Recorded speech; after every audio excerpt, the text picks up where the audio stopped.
वेदों की संख्या है 4। तो सिर्फ हम आज देखेंगे वेद के बारे में और ऋग्वेद, यजुर्वेद, सामवेद, अथर्ववेद। तो इनके अंदर है ना क्या ऐतिहासिक चीजें हैं उसके बारे में देखेंगे और डिटेल में देखेंगे इस चीज को। तो देखते हैं, पहला है द वेद। वेदों का जैसे शाब्दिक अर्थ ज्ञान या ज्ञान का भंडार। तो ज्ञान या ज्ञान का भंडार। और वेदों की रचना अपरुषय। तो ये अपरुषय क्या है? तो किसी पुरुष विशेष की रचना नहीं है, या क्या है? देवकृत है ना। और तो इसका क्या है? संकलन किया गया है। संकलन कौन करता है? तो महर्षि कृष्णद्वैपायन वेद व्यास। तो ये वेद व्यास लास्ट में इनका इसलिए नाम पड़ा है क्योंकि इन्होंने क्या किया है? वेदों का संकलन। हम नॉर्मली भाषा में बोलते हैं कि वेदों का रचना हुआ है, तो यहाँ कथन गलत है क्योंकि वेदों का रचना नहीं हुआ है बल्कि उसका क्या है? संकलन किया गया है। या तो वो हो सकता है दंत कथा से हो सकता है, या तो कोई बुक प्राचीन काल में लिखी है ना, कोई मंदिरों पे या कोई महल पे पड़ा होगा है ना। जैसे कि सिंधु सभ्यता में कुछ साक्ष्य या पत्थरों में शिलालेख मिला हुआ है, तो उस जगह से उस टाइप के कुछ जानकारी मिला होगा। जैसे कि योग पतंजलि के बारे में, योगा के बारे में बताया गया है ना। तो वो सब जानकारी मिली हुई, उसी को क्या है? संकलन किया गया है। जैसे कि एक टाइम पे होता है कि सिलेबस देखते हैं हम लोग है ना।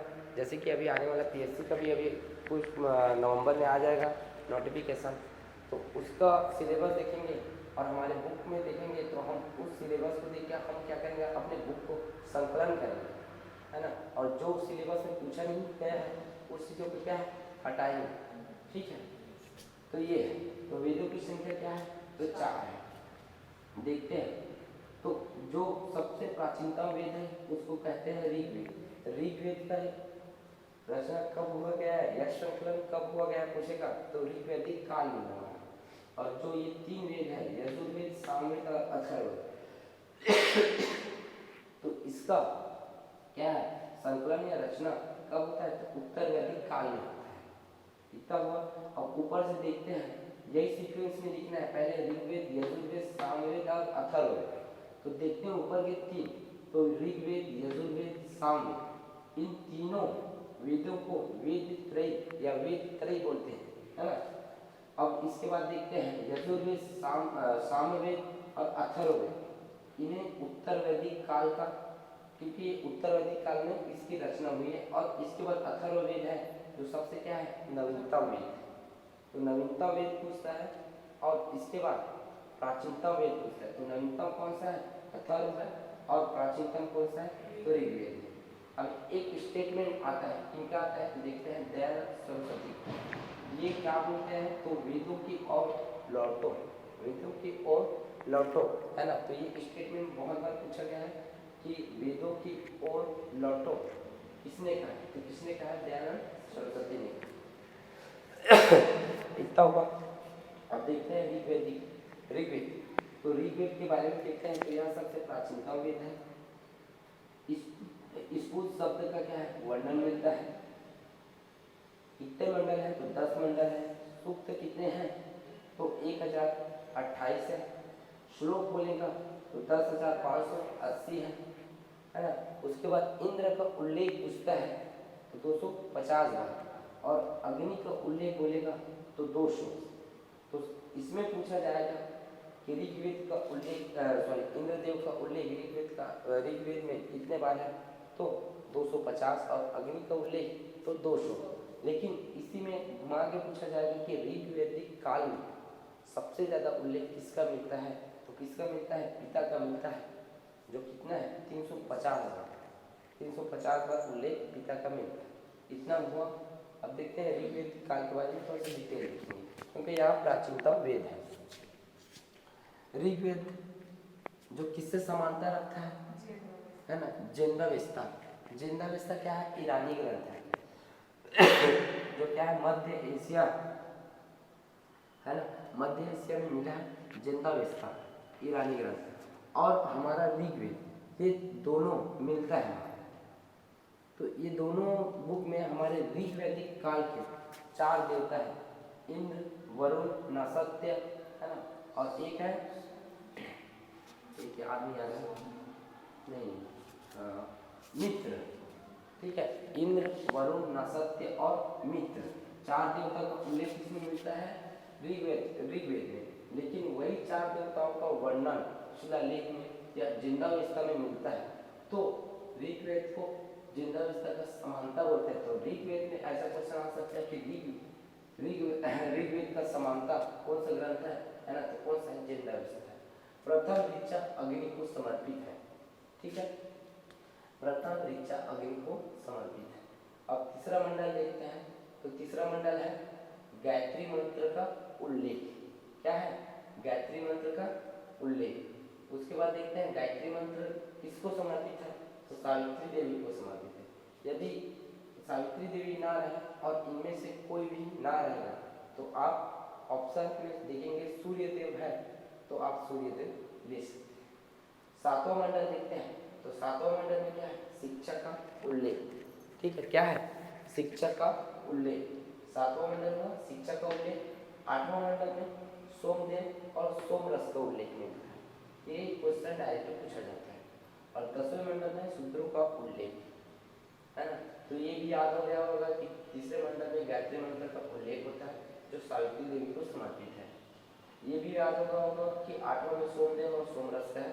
10वां तो बिल्कुल याद हो गया होगा कि शूद्रों का उल्लेख है, क्योंकि ये और ये थोड़ा सा अलग लगता है, लेकिन इसमें कंफ्यूजन हो जाता है कि 7 मारे या 8 मारे। ठीक है, तो शिक्षा का उल्लेख आपने ना तारक मेहता देखा होगा है ना, जिसमें जेठालाल दया को क्या बोलते हैं? 7वीं फैल, चुप हो जा 7वीं फैल, ऐसे बोलते हैं। बोलते हैं क्या बोलते हैं? चुप हो जा 7वीं फैल। तो 7वीं फैल मतलब शिक्षा ग्रहण नहीं की। ठीक है, तो 7वीं से 7वां मंडल और फैल बोल रही मतलब शिक्षा ग्रहण नहीं की, तो शिक्षा का उल्लेख मिलता है। ठीक है, यहाँ तक। अब इसके बाद देखते हैं दशराग युद्ध। नहीं, इसके बाद में एक और चीज देखते हैं जो मैं लिखा नहीं हूँ है ना।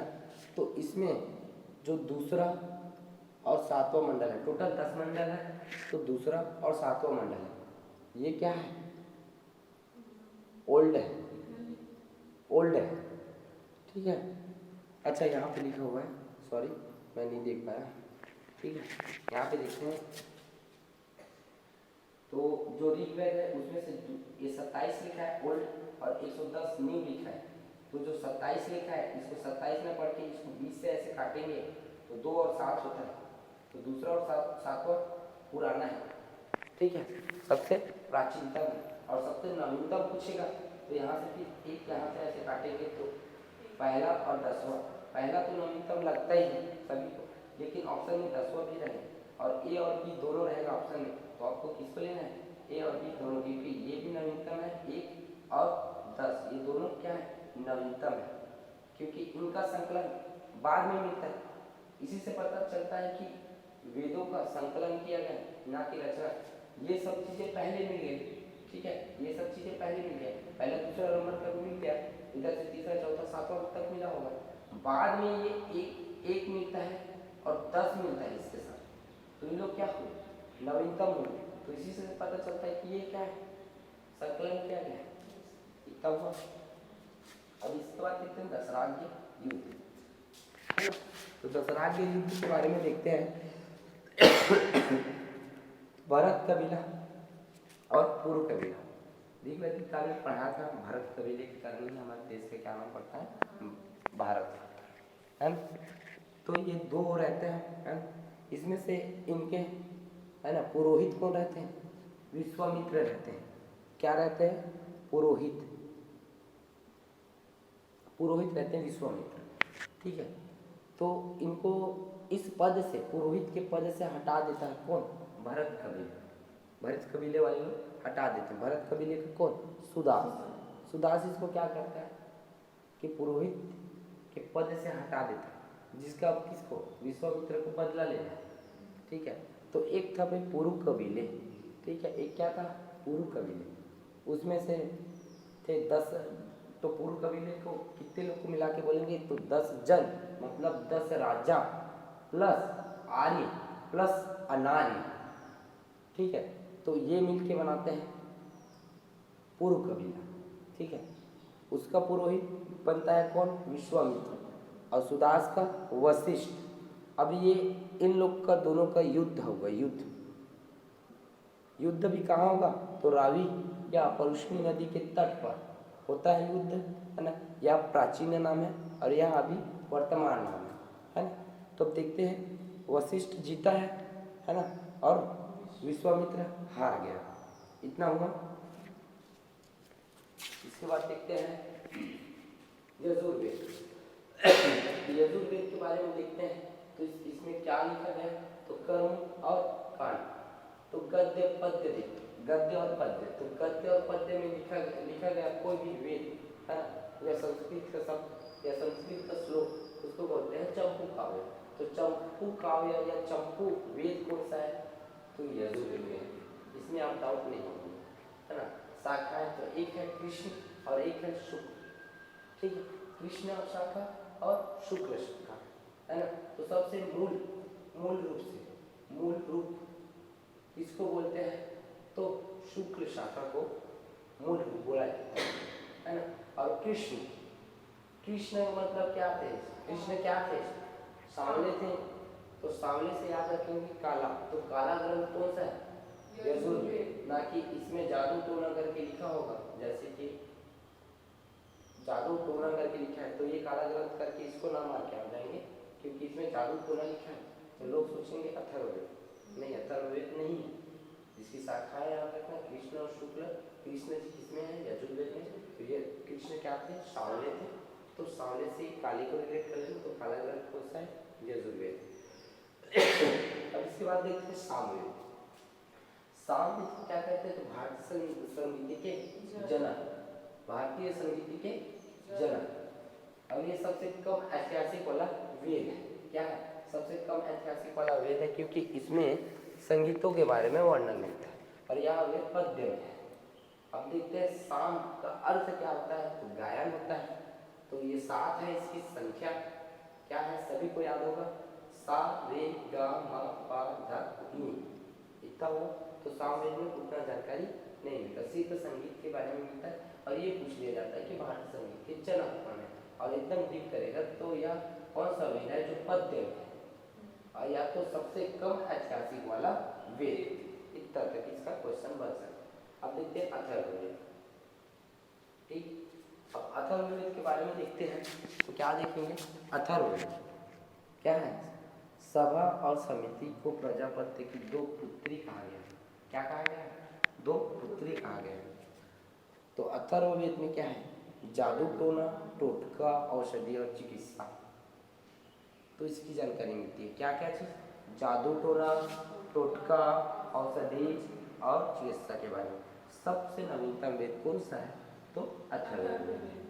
अब देखते हैं वेदों का उपवेद, क्योंकि वेद क्या थे? जटिल थे, पढ़ा नहीं जा सकता था आम लोगों से। जो विद्वान थे संस्कृत के, जो वैदिक संस्कृत समझ सकते थे, पढ़ सकते थे, वही लोग पढ़ते थे।